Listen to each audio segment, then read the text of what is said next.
Fuq Radio 101, Lorenz Gonzi għal huwa perswas li l-kumpens li ser jingħata lil familji vulnerabbli ser jgħin biex jittaffa l-pis tal-kontijiet u żieda fil-prezz tal-fuel.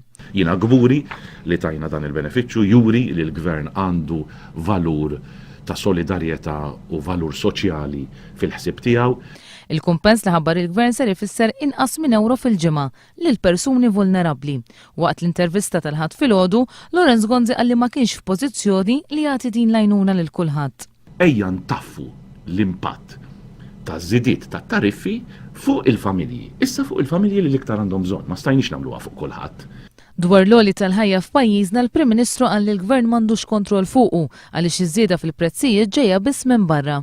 Min qed jismani bħalissa nistiednu qiegħa ftit ħares minnu bil-qeda fil-kċina, minnu bil-qeda f'salott, min forsi qiegħed f'karozza, min forsi qiegħed il-baħar, naf xaħd li qed jismana dal-għodu ngħidu qiegħa ftit, ħadd ħarsa madwarek fil-kamra fejn qiegħed. U wara tindunax li kull ma għandek madwarek mixtri minn barra l-biċċa l-kbira minnu. Dwar id-dikjarazzjoni tal-Kap Eżekuttiv tal-Mater Dei li s-servizz tas-saħħa b'xejn mhuwiex sostenibbli, Lorenz Gonzi qal li dan il-qasam qed jittieħed for granted mill-poplu. Fakkar li hemm partijiet fis-servizz tas-saħħa li diġà mhumiex jingħataw b'xejn.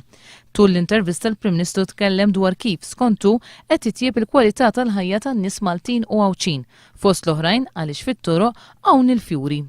Xi nispiċċaw mill-programm Malki jien insuq lej Witilajn u inti tmur lej l-Gargurna. Ġena tajjeb, aħna għaddejn fit-triq, ħares fit-triq u wara l-fjuri. Qegħdin għawissu ta' qegħdin għawissu biex xemx tiżreġ ta' u tara il-fjuri f'pajjiżna ma ġewx mixej, ma ġewx għax xi ħadd qatt bideh fil-but ma jagħmel xejn.